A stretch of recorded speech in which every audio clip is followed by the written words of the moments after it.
Sukyotu, and good morning, brothers and sisters in the Dhamma. Welcome to the weekly Sunday Puja and Dhamma Sharing. Today is the 20th December 2020, and the Puja is hosted at TBCM office by Didi Leng Huan and Sister Kun. Over to you, Sister Kun.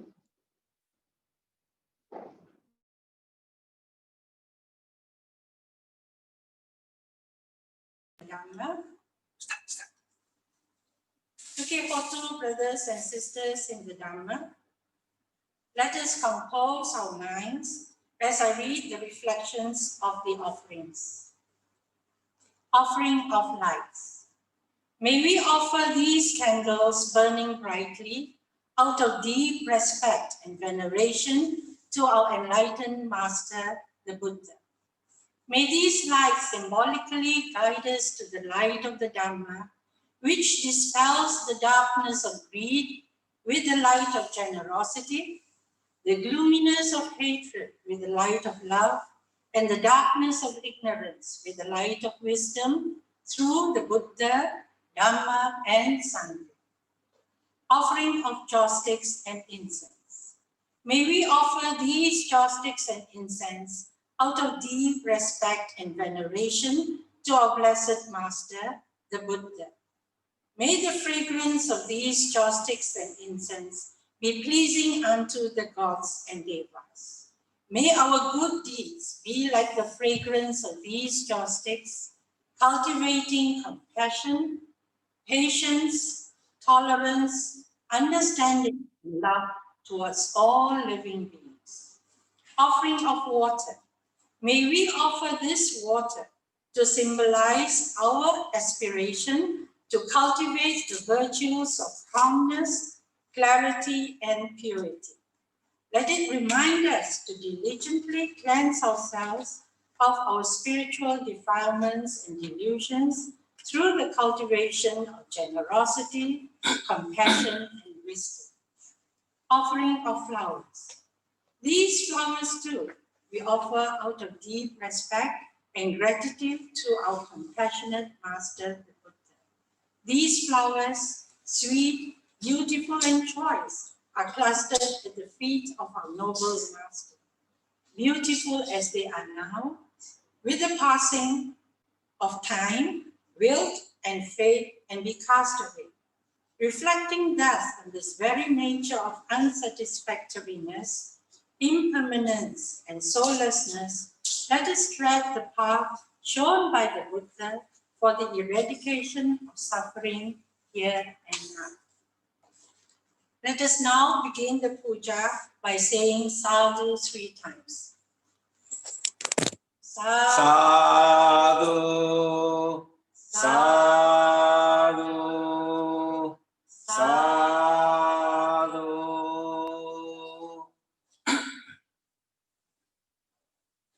Namo tassa bhagavato arahato samma sambuddhassa. Namo tassa bhagavato arahato samma sambuddhassa. Namo tassa bhagavato arahato samma sambuddhassa. Buddhang saranang gacchami, Dhammang saranang gacchami, Sanghang saranang gacchami, Dutiyampi Buddhang saranang gacchami, Dutiyampi Dhammang saranang gacchami, Dutiyampi Sanghang saranang gacchami, Tatiyampi Buddhang saranang gacchami, Tatiyampi Dhammang saranang gacchami, Tatiyampi Sanghang saranang gacchami. Panati Sikkhapadang Samadhiyami Arinnadhana Veramani Sikkhapadang Samadhiyami Kamesu Miccachara Veramani Sikkhapadang Samadhiyami Musawada Veramani Sikkhapadang Samadhiyami Surameraya Majja Pamadatthana Veramani Sikkhapadang Samadhiyami Itipiso Bhagava Arahang Samma Sambuddho Vidyacharana Sampanno Sugato Lokavidu Anuttaro Purisa Dhamma Sarati Tatta Deva Manussanang Buddho Bhagavati Swakhato Bhagavata Dhammo Sandittiko Akaliko Ehipassiko Opanaiko Paccattang Vedittabbo Vinyuhiti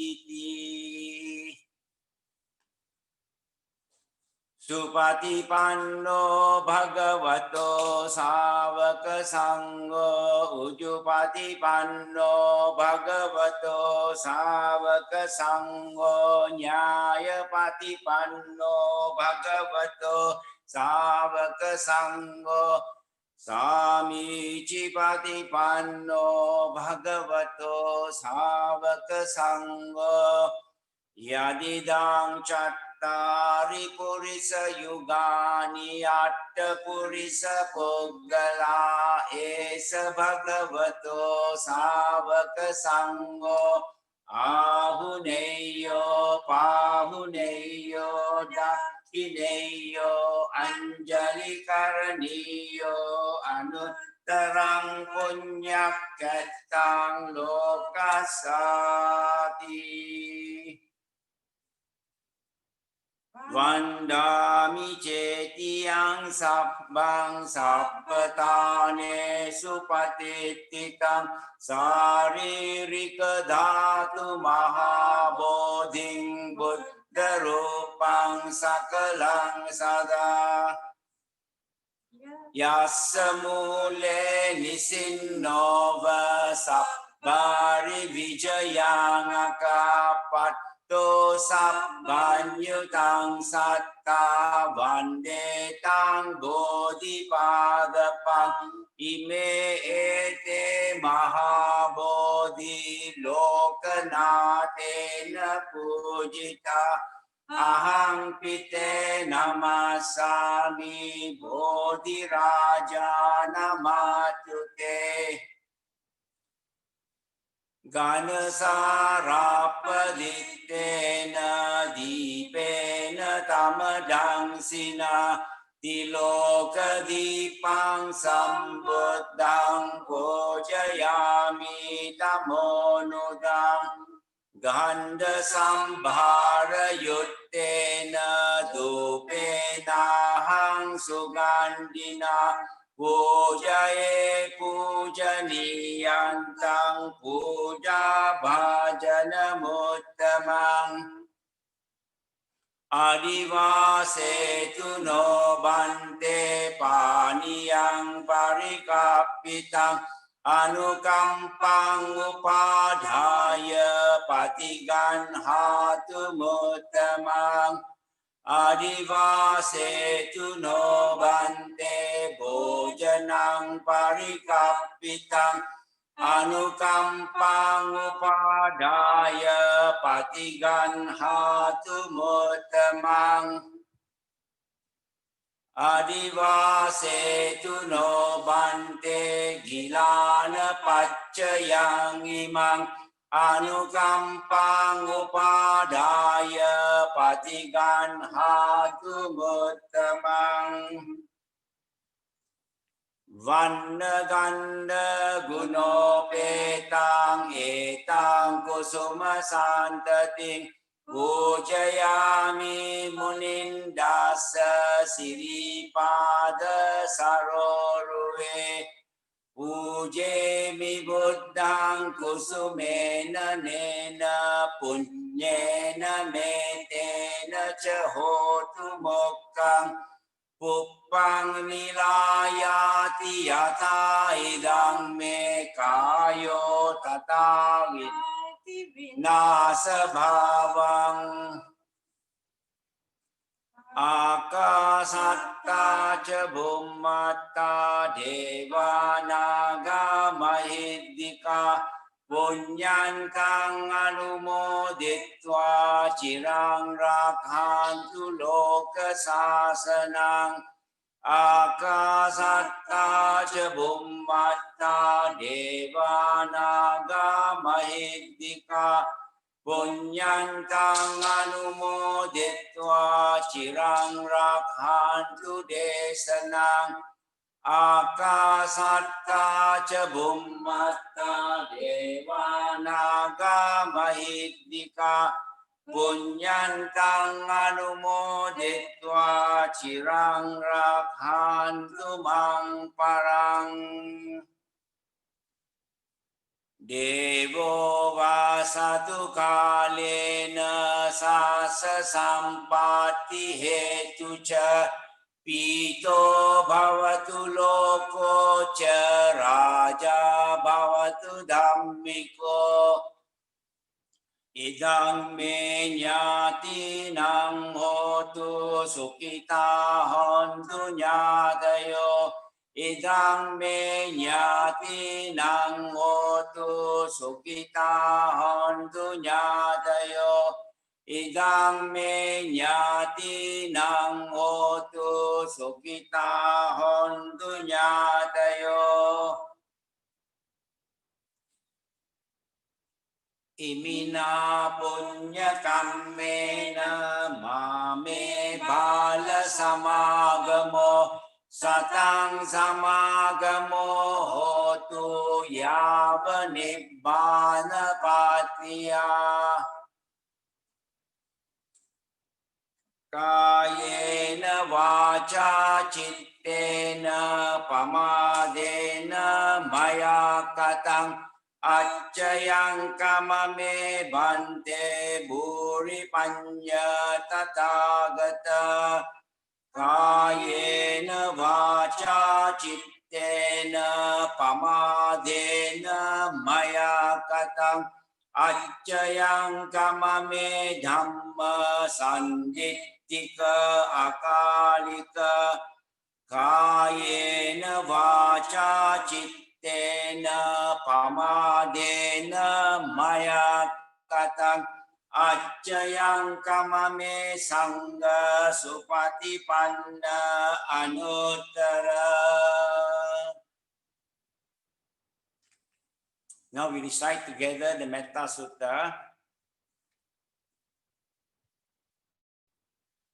Karaniya mata kusalena yantang santang padang abisamecca Sakko uju ca suju ca suvaco ca samudu anatimani Santus sako ca subaro ca appakicco ca sallahu kavutti Santindriyo ca nipako ca appagabbo kulesu ananogiddo Naca kuddhang samacare kinci yena vinyu pare upavadeyung Sukino va kemino hontu sabbe satta bhavantu sukitata Yeke cipana bhutatti tasava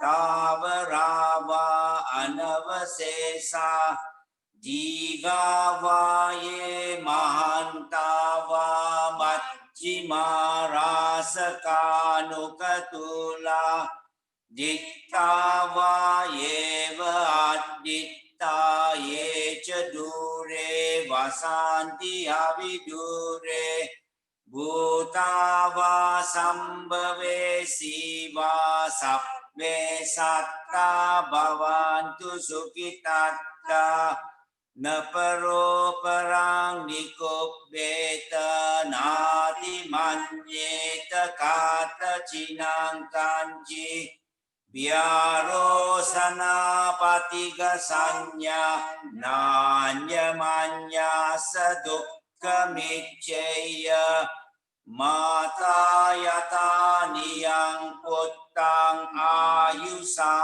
eka putta manurake evang pisappa bhutesu manasang bhavaye aparimanam mettang ca sabba lokasming manasang bhavaye aparimanam uddang ado ca tiriyan ca asampadang averang asapattang tittang carang nisinno va sayano va yavatasa vigata middo etang sating aditteya brahma metang viharang idamahu ditting ca anupagamma silava dasanena sampanno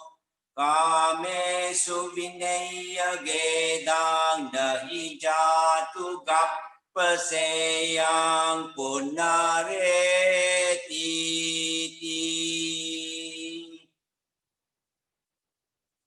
sadhu sadhu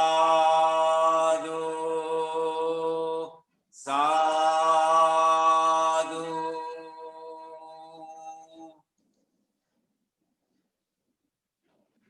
Thank you very much, Didi Ling Huat and Sister Kut. Today's Dhamma sharing is led by Didi Ananda Fong on the topic Misconception about Buddhism.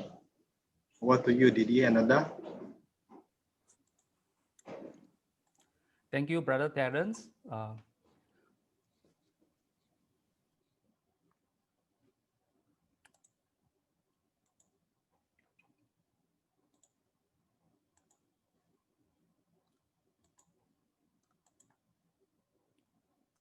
Brother Terence, I can't share screen. Okay, now I can.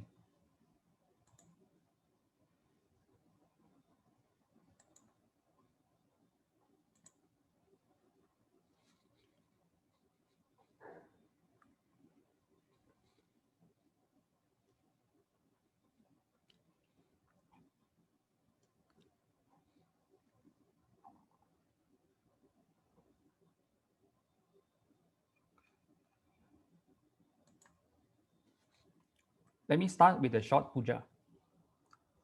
Namo tassa bhagavato arahato samma sambuddhassa.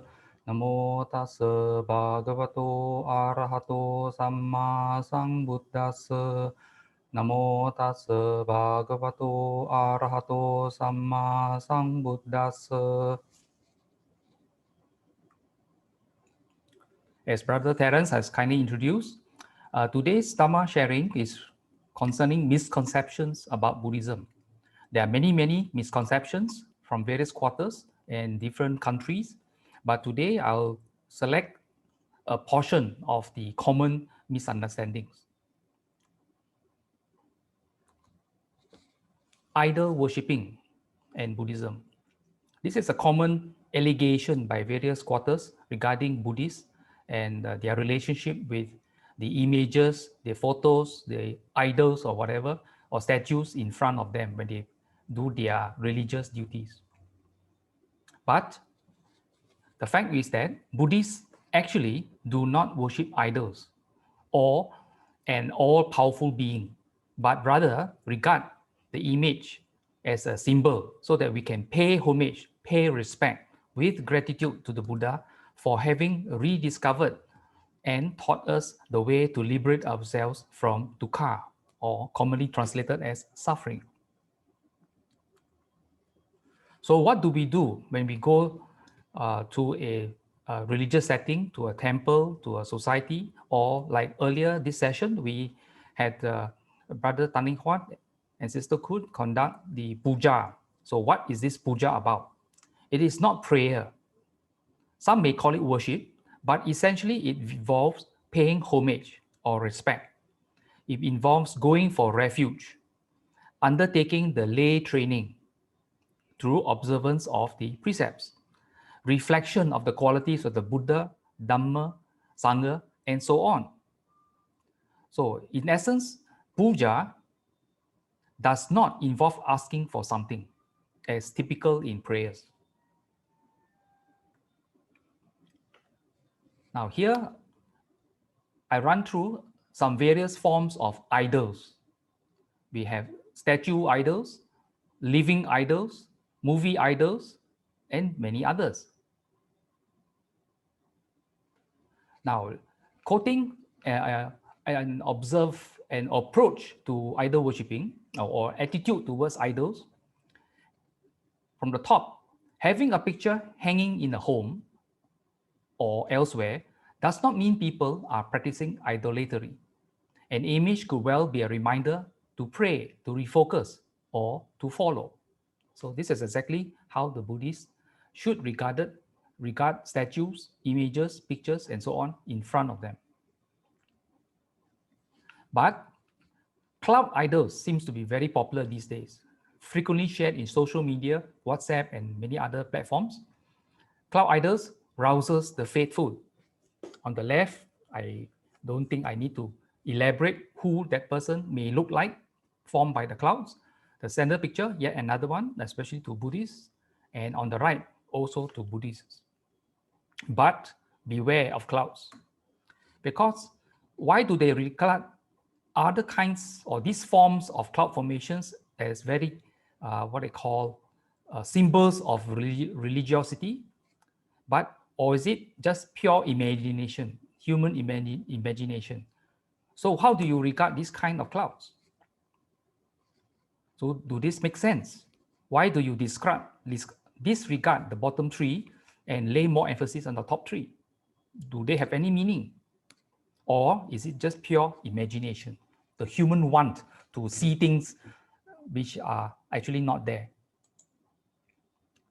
Well, in essence, to answer many of the misconceptions found in Buddhism, we have to refer to the Tipitaka, the three baskets. Now, the Buddha's teachings are contained in the Tipitaka, comprising the Vinaya Pitaka, Sutta Pitaka, and the Abhidhamma Pitaka. And the language used in these Pitakas are essentially Pali. Pali just means the language of the text. The Sutta Pitaka contains 5 collections or Nikayas, comprising the Digha Nikaya, Majjhima Nikaya, Samyutta Nikaya, Anguttara Nikaya, and the Khuddaka Nikaya.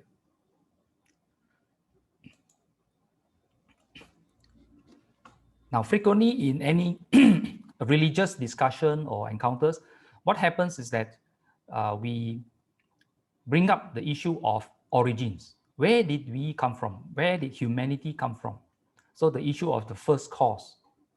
So in this particular sutta from the Samyutta Nikaya, chapter number 22, the Gadula Sutta, it mentions at Savatthi, there the Blessed One said, monks, from an inconstruable beginning comes transmigration or rebirth. A beginning point is not evident, although beings hindered by ignorance and fettered by craving are transmigrating and wandering on, and so on.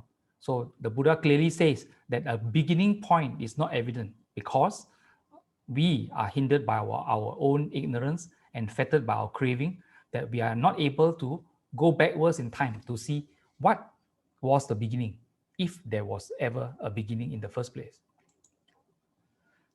In yet another sutta called the Mahasachika Sutta from the Majjhima Nikaya, Sutta number 36, the Buddha talks about his experience underneath the Bodhi tree from the time when he was still a Bodhisattva, sitting underneath the Bodhi tree, and to the time whereby he gained knowledges. And at the end of these 3 knowledges, on Vesak morning, he attained full awakening. He became fully enlightened, became a Buddha. Now let me read the excerpts from the Mahasajjaka Sutta. There, when the mind was thus concentrated, purified, bright, unblemished, rid of defilement, pliant, malleable, steady, and attained to imperturbability, I directed it to the knowledge of recollecting my past lives. Now, the portion I underlined is very clear. This is what the Bodhisattva did underneath the Bodhi tree. He had for many years been meditating. And what does meditation do? Well, here is clearly stated. It concentrates the mind. It purifies the mind. It reveals the brightness of the mind. It creates an unblemished mind. It rids the mind of defilements. It makes the mind pliant, malleable, steady, and so on. So meditation, in effect, here clearly states that meditation is a tool for you to do something with the mind. Get the mind ready to do something. So once the mind was ready, the Bodhisattva directed it to the knowledge of recollecting his past lives. And here, the next paragraph. I recollected my manifold past lives. That is, 1 birth, 2 births, 5 births, 10 births, 50 births, 100, 1,000, 100,000. Many aeons of cosmic contraction, many aeons of cosmic expansion, many aeons of cosmic contraction and expansion. Now, it is clear that his preparation of the mind allowed him to recollect his own past lives. Not just a few 100,000 births. He went so far back in time. He in a way was the first to discover aeons of cosmic contraction, cosmic expansion, or cosmic contraction and expansion. You're talking about expanding, contracting universes. Now, this is interesting, considering during the Buddha's time, there was no telescope. How did he come to know this? Well, because of his purity of mind. Right now, current science and astronomy, looking out into the universes and all the galaxies around us, and we are in one also, the Milky Way, scientists have only been able to measure that this universe we are in now is currently expanding. Our scientists currently have not seen a contracting universe, let alone a contracting and expanding universe. Many of us have heard of the theory, the Big Bang theory, regarding how this universe came to be, starting from a massive explosion somewhere to create a universe, and the universe keeps expanding.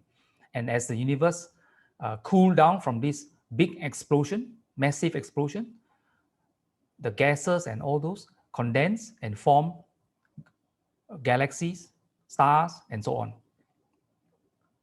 This has been accepted in the scientific field for many, many years. But more recently, there was a hypothesis proposed by a team of international researchers, a group in Canada and another group in the UK, that has come up with the hypothesis that the Big Bang was actually part of a bigger scenario called the Big Bounce. Well, on the right-hand side of this, what they call appear to a balloon, is the evidence of a Big Bang. But on the left-hand side, you have a contracting universe coming down to a spot, which in turn created a big explosion and caused another expansion. So it moves from the left, which is contracting, and on the right-hand side of this picture, an expanding universe. Now, this is called a hypothesis, still being debated in the scientific world. So you can see that current thinking coming close to what the Buddha said 2,600 years ago. Very often we come across opinions by various people, thus claiming that the Buddha borrowed from Hinduism to create Buddhism. Now, the Buddha, I will quote the next page, what the Buddha said about his own realization. But just to clear a simple point, Hinduism is actually younger than Buddhism. During the Buddha's time, he was not, and many peoples in the northern India at that time were not Hindus because Hinduism did not exist. They followed the Brahmanical beliefs, which incorporated the caste system and many others. Hinduism is the result of the teachings of Buddhism, Jainism, and many other ideas found during the time of the Buddha. Jainism and Buddhism were very compassionate and affected the ideas of Brahmanism, such that many hundreds of years after the Buddha passed away, incorporating Jain ideas, Buddhist ideas, and other philosophies prevalent at during the Buddha's time into Brahmanical beliefs gave birth to an idea called Hinduism.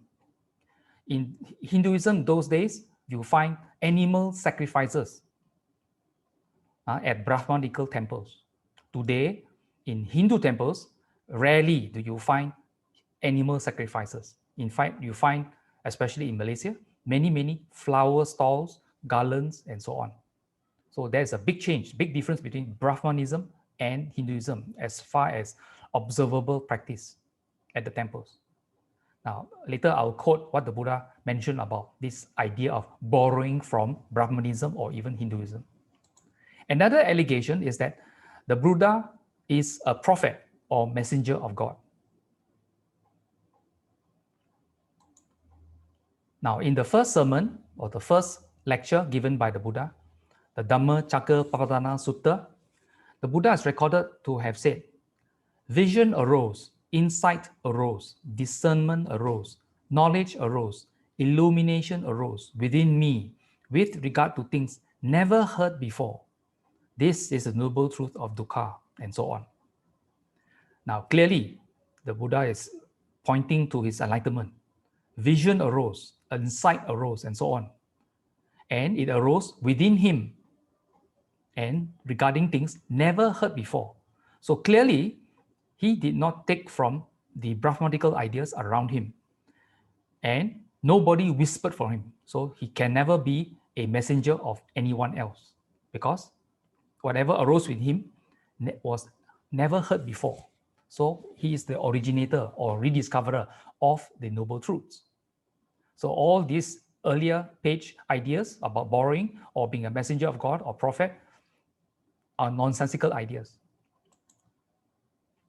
Some regard the Buddha as God, God in the sense with a capital G, usually alluding to being the creator of the universe and so on.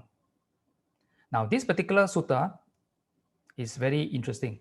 The Arya Pariyesana Sutta from the Majjhima Nikaya, Sutta number 26. On the way, not far from Gaya, the Buddha, in fact, the Buddha just left the Bodhi tree, was on the way to Sarnath to meet up with the 5 ascetics. On the way, he met up with Upaka, an ascetic, who, struck by the serene appearance of the Buddha, inquired, "Who is your teacher? Whose teaching do you profess?" And the Buddha replied, "I have no teacher." Now, this alone, again, throws out the allegation that the Buddha borrowed from anyone else, and whether he heard something from an angel, from God, or whatever. "I have no teacher," the Buddha said. "One like me does not exist in all the world, for I am the peerless teacher, the Arahat. I alone am supremely enlightened, quenching all defilements. Nibbana's calm have I attained. I go to the city of Kasi, Benares, to set in motion the wheel of Dhamma. In a world where blindness reigns, I shall beat the deathless drum." So clearly, the first sermon and this particular sutta, and probably if you look further, there will be other suttas mentioning that the Buddha has no teacher. Now, what is the attitude of God in Buddhism? Well, Buddhism does not pay much attention to ideas and beliefs about the origin of the world. Whether the world was created by a god, small g or big G, or it came into existence by itself, makes little difference to Buddhists. Whether the world is finite or infinite also makes little difference.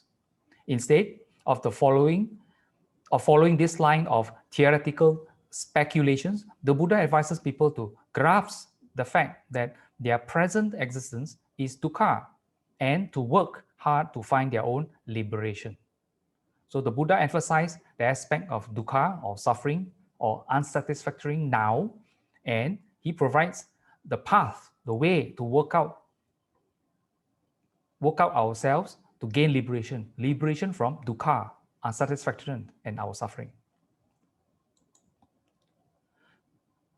Some people still insist that there must be a Buddhist God. Well, Ajahn Buddhadasa has this to say: the law of nature is the law of conditionality, is the Buddhist God. If you insist that there is a God in Buddhism.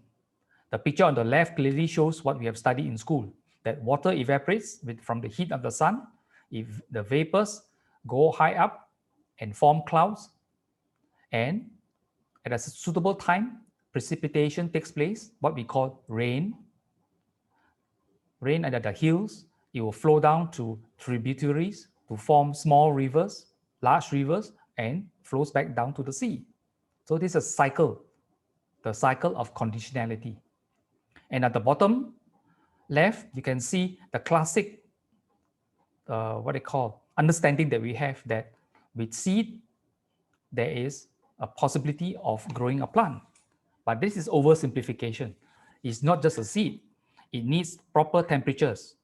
The seeds, depending on what kind of plants, temperate plants or tropical plants or whatever, suitable surrounding temperature. It needs moisture. It needs soil with its nutrients. It needs oxygen before, and of course, the seed itself must be viable before germination can even take place.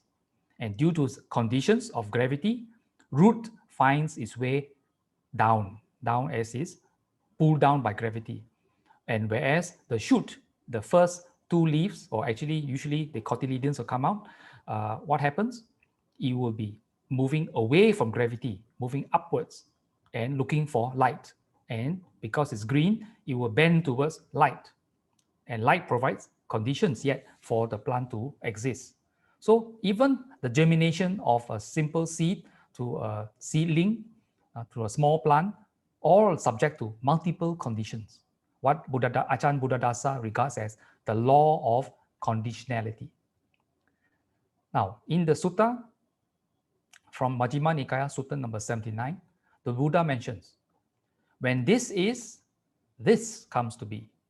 When this arises, this arises. When this is not, this is not. When this ceases, this ceases.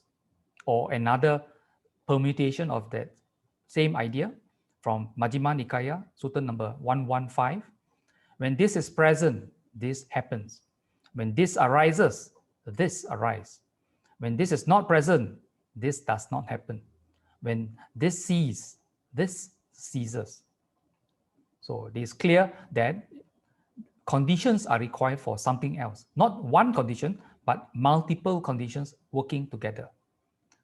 For those who are familiar with Buddhist teachings, this will be called paticca samuppada, dependent co-origination.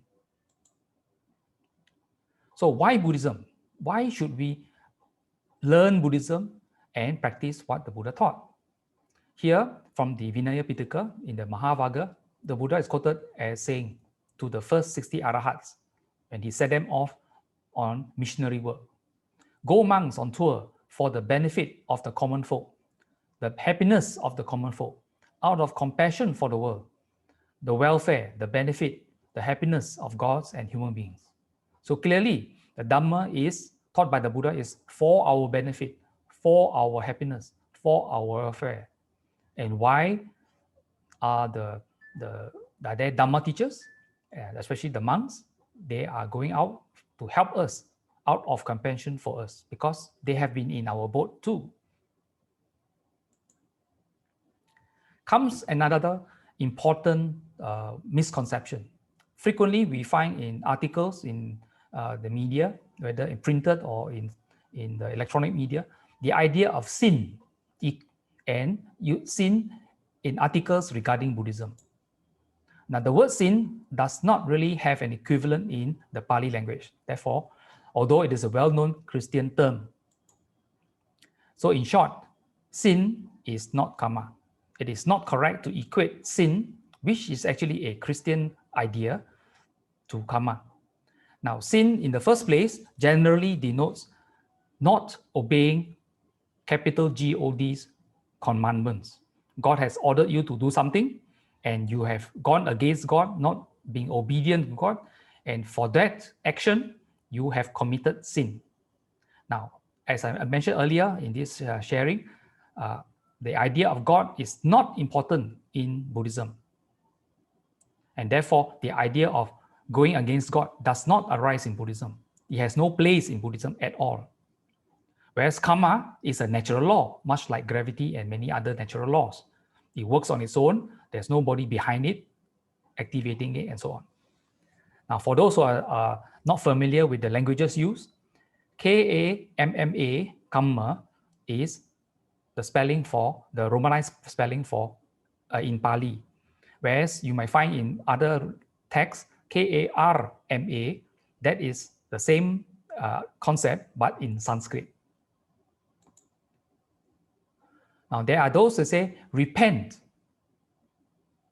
so that you can be saved from our sins. So clearly, we have debunked the idea of sins in Buddhism. There are no sins. Buddhists have never sinned in the first place. But what about the idea of repenting so that we can be saved?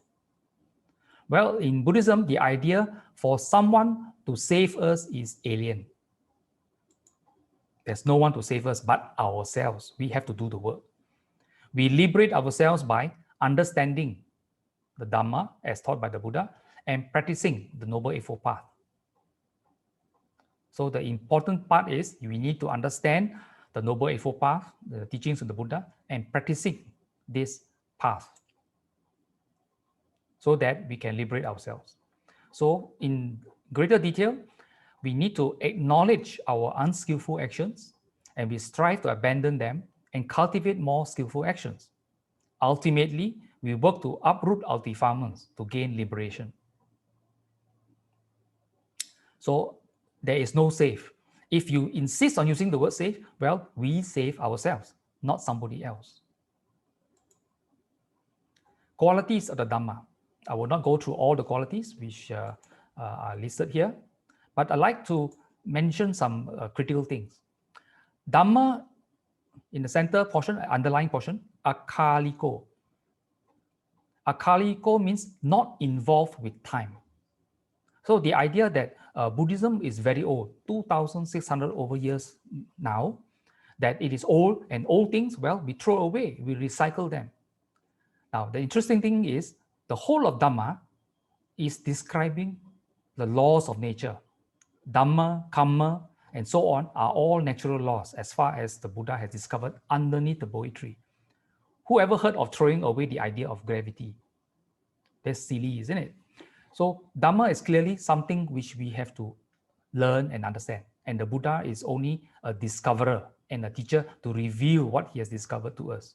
And therefore, what he has taught is timeless, not involved in time. It has no expiry date. Another aspect I like to highlight is ehi pasiko, frequently translated as come and see.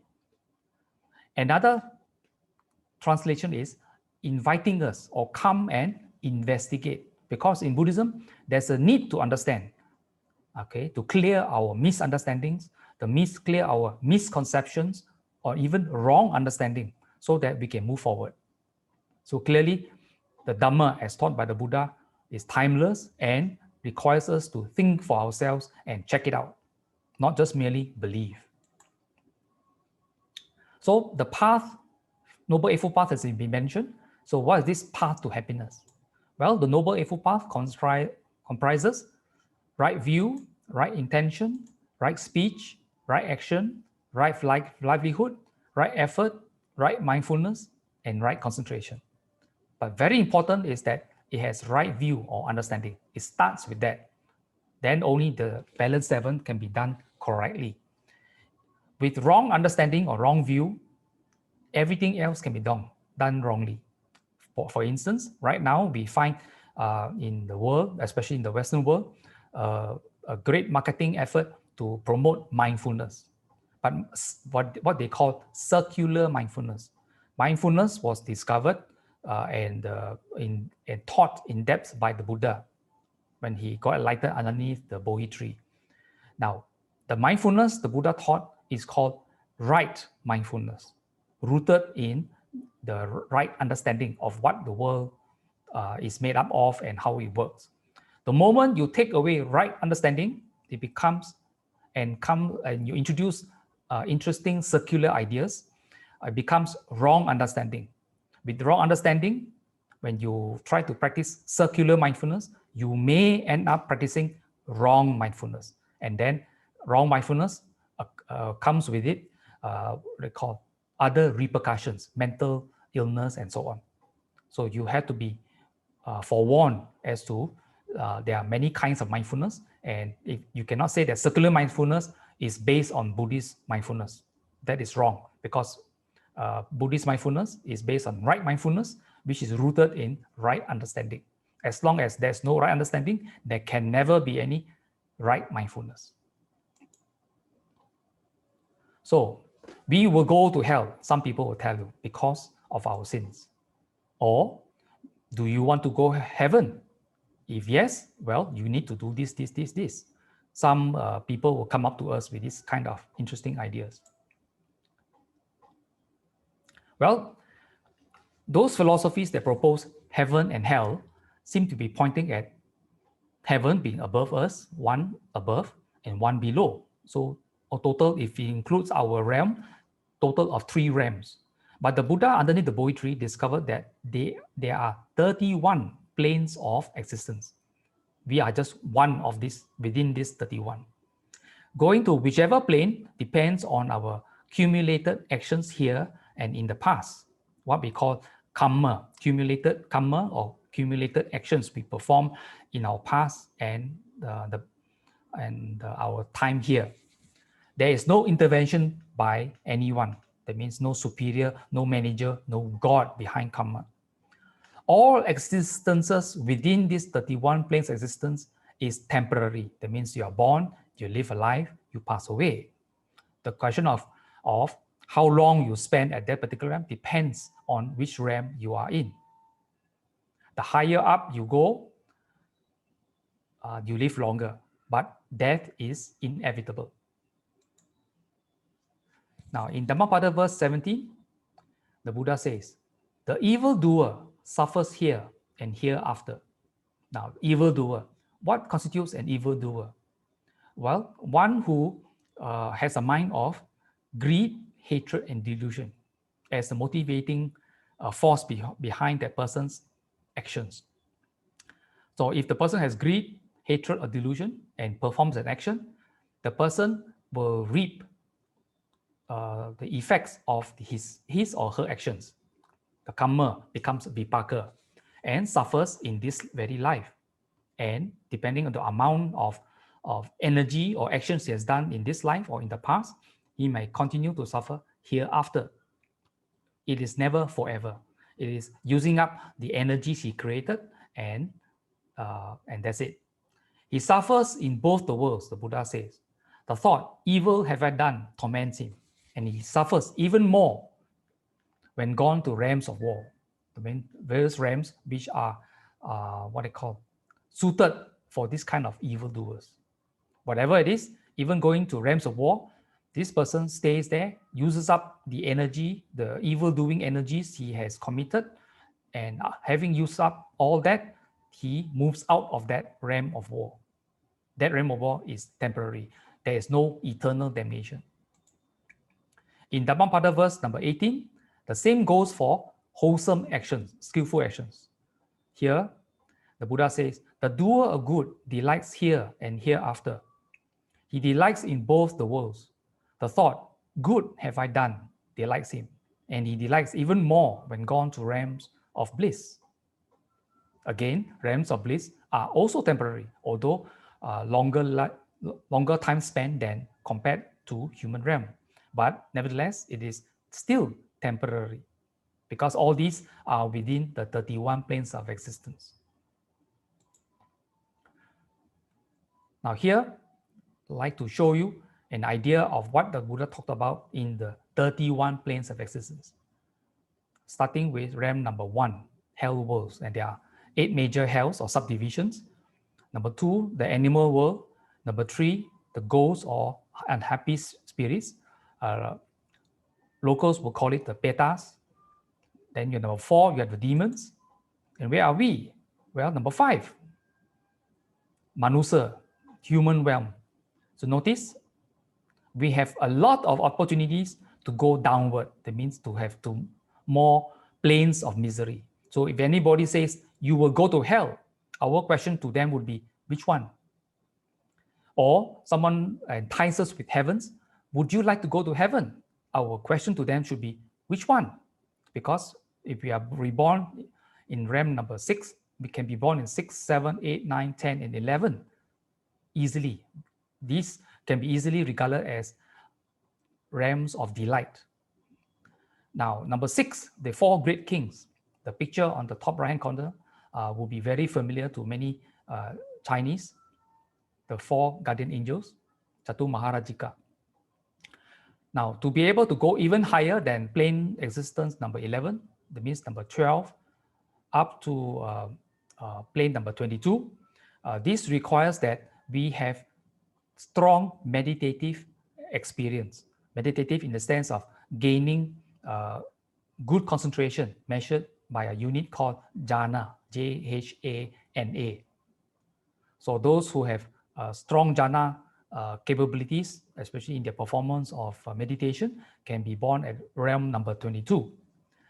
23 to 27 are devas of the pure abodes. These are reserved for those who have attained the 3rd stage of sainthood, who have uprooted what they call the first 5 defilements out of the 10. And you have 28 to 31, the various spheres of the formless planes. Whatever it is, from number 1 to 31, all are temporary. The ones at number 1, the lifespan tends to be very, very short, whereas the lifespan of those at plane number existence, number 31, tends to be very long. But they will die one day and they move around. So we have been around in this, what they call infinity of time, up and down all these 31 planes of existence. What we call samsara, the cycle of birth and death. Now, in the Ita Sutta from the Anguttara Nikaya, Book of 5, the Buddha says, long life, beauty, happiness, fame, and rebirth in heaven. This is what we all want. Yet the Buddha says, I do not teach that they are to be obtained through prayer, nor through wishing. If one could obtain them through prayer or through wishing, who would not obtain them? For a noble disciple, a house lord, who wishes to have rebirth in heaven, long life, and so on, it is not proper that he should pray for rebirth in heaven and so on. He should rather follow a way of life that is conducive to rebirth in heaven, to long life, and so on. So the Buddha here clearly says, praying is not important, but follow a way of life. That means practicing a good way of life, conducive to what you wish for. So the emphasis here is to desire long life, rebirth in heaven, and so on. You need to work for it, not just pray. Now, so some comments about vegetarianism and Buddhism. In the Jivaka Sutta, from the Majjhima Nikaya Sutta number 55, Dr. Jivaka, the Buddha's doctor, questioned the Buddha on the controversial question of the karmic effects of eating meat. So during the Buddha's time, there were some proponents of vegetarianism. The Buddha said, Jivaka, I have declared that one should not make use of meat. It has been seen, heard, or suspected to have been killed on purpose for a monk. On the other hand, the Buddha said, I allow the monks meat that is quite pure in three respects, if it has not been seen, heard, or suspected to have been killed on purpose for a monk. So clearly, in this particular sutta, the Buddha clearly says that monks do not have to be vegetarians. Now, Venerable Devadatta asked the Buddha to introduce vegetarianism into the order of monks. But the Buddha said he refused to do so and mentioned that the decision was an individual one. So monks, although not required by monastic observances or precepts to be vegetarian, if they personally want to be a vegetarian, they may do so.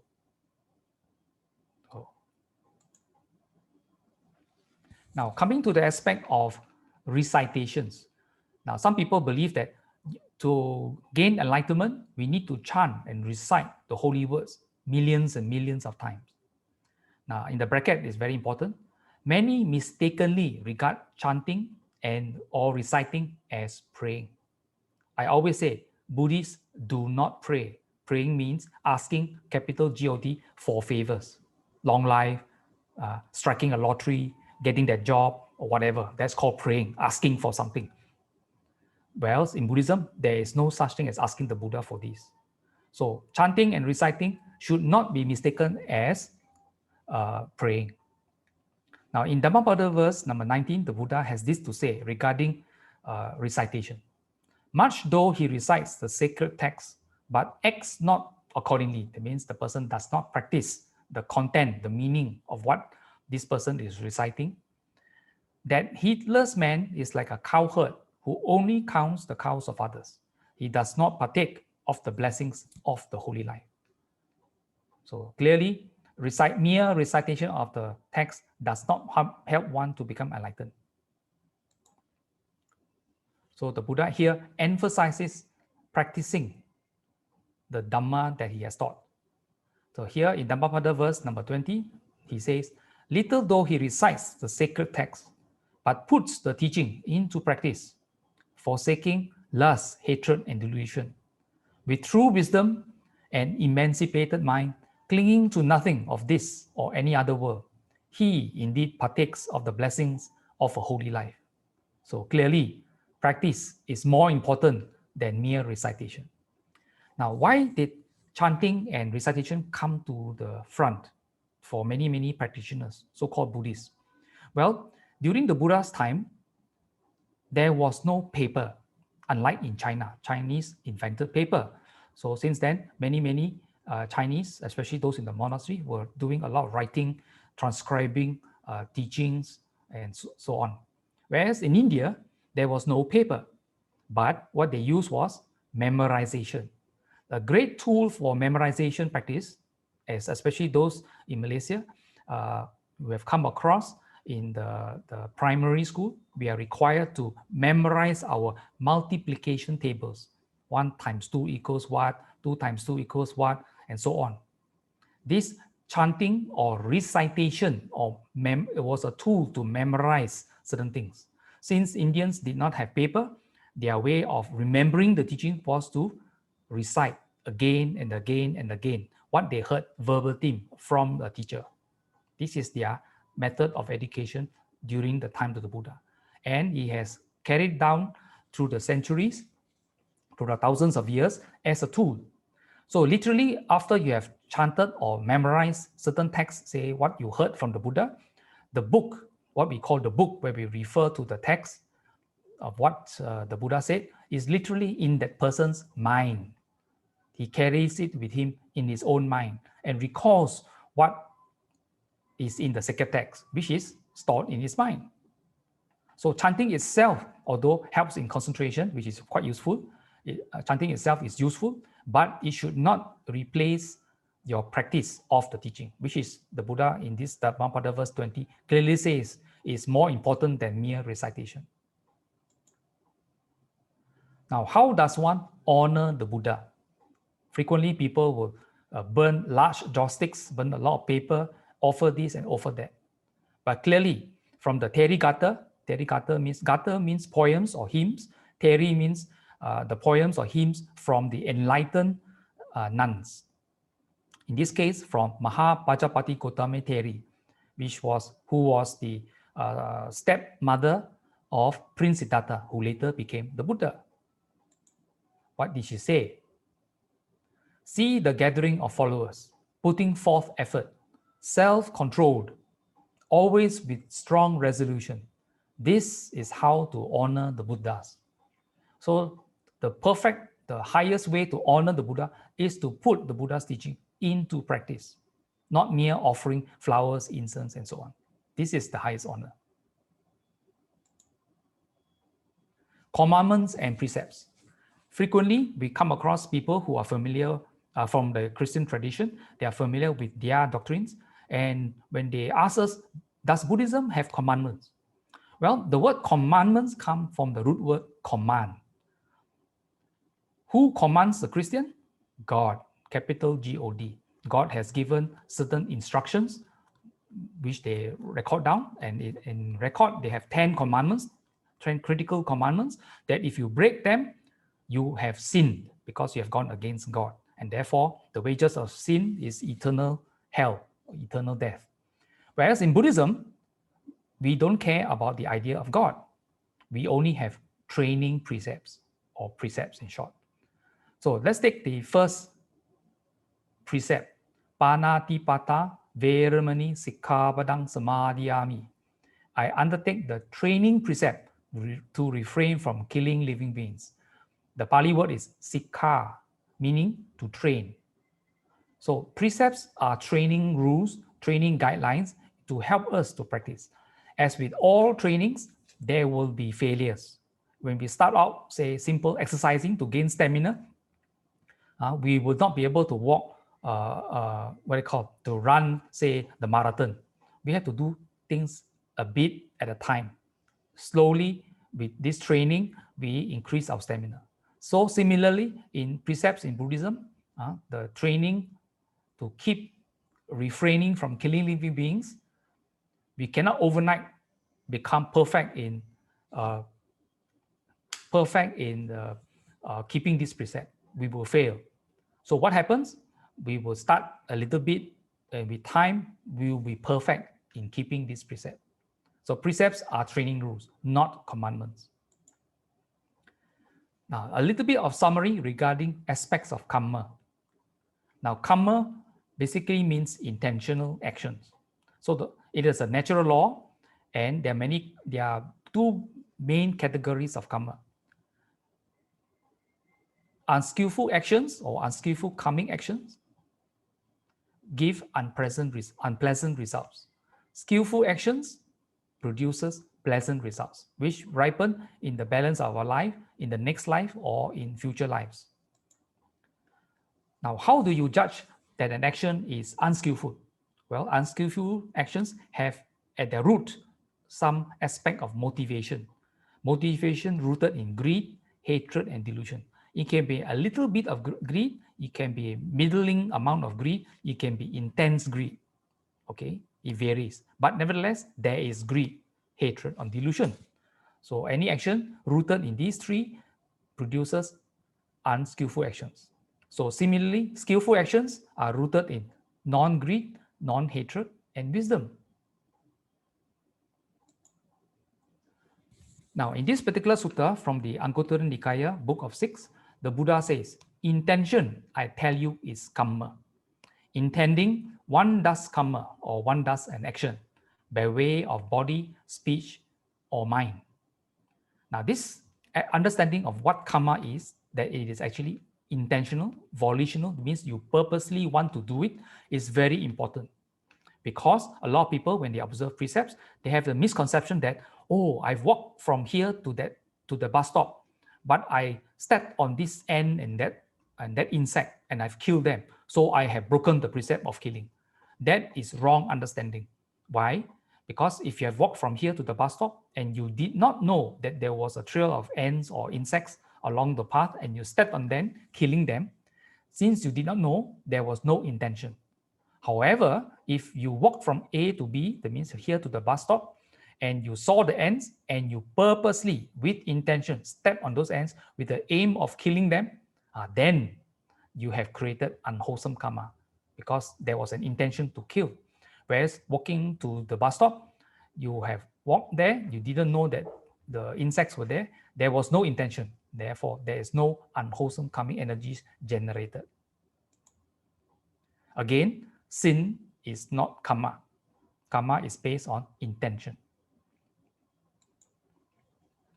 Now, in the Saliyaka Sutta, from the Majjhima Nikaya Sutta number 41, the Buddha says, householders, there are 3 kinds of bodily conduct in accordance with the Dhamma, righteous conduct.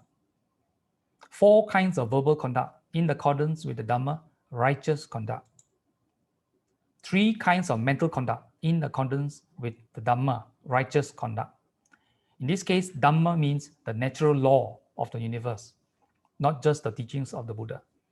Now here, this sutta starts off by mentioning 3 kinds of bodily conduct, not in accordance with Dhamma, 4 kinds of verbal conduct, not in accordance with Dhamma, and 3 kinds of mental conduct, not in accordance with Dhamma. So 3, 4, 3 makes 10. 10 unwholesome actions. Whereas here, in this particular page, you can see the Buddha continues. After mentioning the unwholesome aspect, the Buddha emphasizes the wholesome aspect. So 3, 4, 3 again, 10 wholesome actions. It's also mentioned in this sutta. So householders, it is by reason of conduct in accordance with Dhamma, righteous conduct, that some beings here on the dissolution of the body after death reappear in a happy destination, even in the heavenly worlds. So in the, what they call the Deva worlds, as I shown earlier, in the 31 planes of existence. So your actions matter. You determine your future. Now, in Dhammapada verse 117, the Buddha has this to say about committing evil. Should a person commit evil, let him not do it again and again. Let him not find pleasure therein. So painful is the accumulation of evil. Should a person do good, let him do it again and again. Let him find pleasure therein. For blissful is the accumulation of good. In Dhammapada verse number 118. So clearly, the Buddha strongly discourages one from committing evil. He's not saying that we are perfect, but right now we have to start from somewhere, and we try to cut down, reduce the amount of evil we are doing, and increase the amount of good that we are doing. So let us end this morning's Dhamma sharing with an important summary of the Buddha's teachings, found in Dhammapada verse 183. Sabba papasa akranang kusalasa upatambada sachitta parida panang etang buddhana sasanam. To avoid evil, do good, purify your mind. This is the teaching of the Buddhas. Now you will note that your journey through the suttas, you will find the Buddhas in many suttas. Like just now, I showed the Saliyaka Sutta. The Buddha starts the sutta by listing out things to avoid, the 10 unmeritorious or unskillful actions. Basically, that comes under avoid evil. And then after avoiding evil, it doesn't mean that you are good, but you need to take positive action to do good. So in the Saliyaka Sutta, the Buddha continues with the 10 meritorious actions. But these two, avoiding evil and doing good, helps us to move around the 31 planes of existence depending on what kind of actions we do. The more good you do, we move up the ladder. That means from human realm, number 5, we move higher to number 6, then 7, number 8, and so on. But for those who would like to be liberated from the 31 planes of existence, don't want to have anything to do with samsara anymore, then you work on purifying the mind to gain liberation. So when you liberate and you become enlightened, like the Buddha, become an arahat, you have uprooted the 10 defilements, this becomes your last life in samsara. There is no more 31 planes of existence for you. You have gained liberation.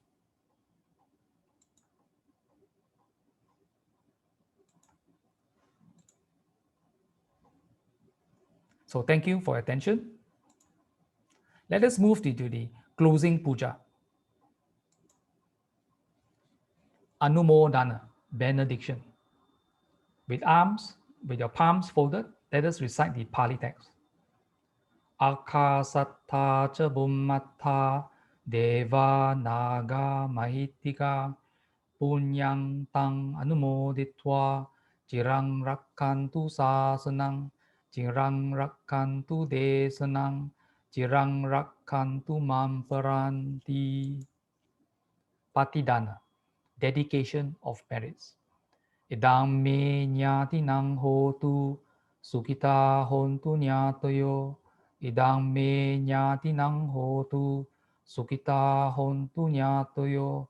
Idam me nyati nang hotu sukita hontu nyatoyo. Closing veneration. Arahang Samma Sambuddho Bhagava Buddhang Bhagavantang Abhivademi. Swakato Bhagavata Dhammo Dhammang Namasami.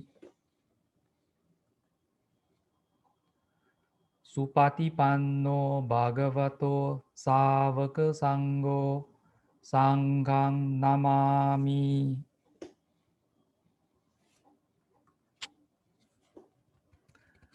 Sabbe Satta Sukhi Hontu. May all beings be happy.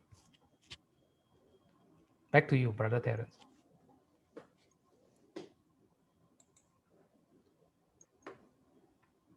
Thank you very much, Didi Ananda. Thank you for sharing. That's all for today. Thank you very much for watching. Do join us again next week, same time at 10 a.m. Sunday. Bye-bye.